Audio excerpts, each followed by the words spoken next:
too. Thank you so much for the ride. Yeah, that reminds me. I said this story before, but I feel like a lot of you are new, so you haven't heard it. But I've had my fair share of like creepy Uber drivers, and it's been like kind of insane. Like there was one time, because we have this thing in Boston. It's called Marathon Mondays. Marathon Mondays, and so what would happen is in Boston there would be the Boston Marathon, right? So we would sleep over together and then wake up early and start celebrating together, you know, like, yeah, drinking and everything. Early morning. So around afternoon, after we saw the runners going by us and everything, I wanted to go back to my dorm. So I took an Uber from my friend's dorm back to mine. But my phone was about to die. So what I did was I memorized the plate number of the Uber, and then right when it like pulled up, my phone died. But I still went to the place that where he was. So I walked there and I found the car. And then but the moment I went there, I told him, "Oh, I said my name.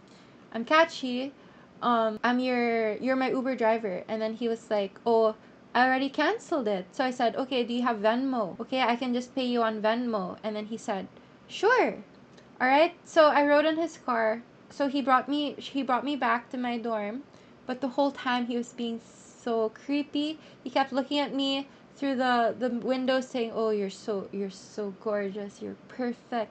You know, like stuff like that. And it was what made it 100 times worse is I saw his phone, you know, in front of me. His wallpaper was a girl, so it's probably his girlfriend or wife or whatever.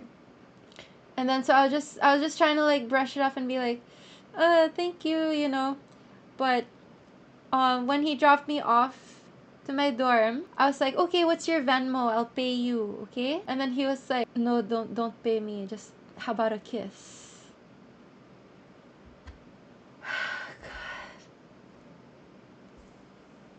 So I was just like, no kiss. And then I made sure it wasn't locked. "No, what's your Venmo? What's your Venmo?" He was like, no, just kiss, just kiss. I was like, okay, no, but this is my Venmo. Then I just said my Venmo out loud. "You can request it, bye." And then I ran out. So that's my Uber story. Yep. Also, it wasn't even like nighttime. It was like what, 4 p.m. Freaking annoying.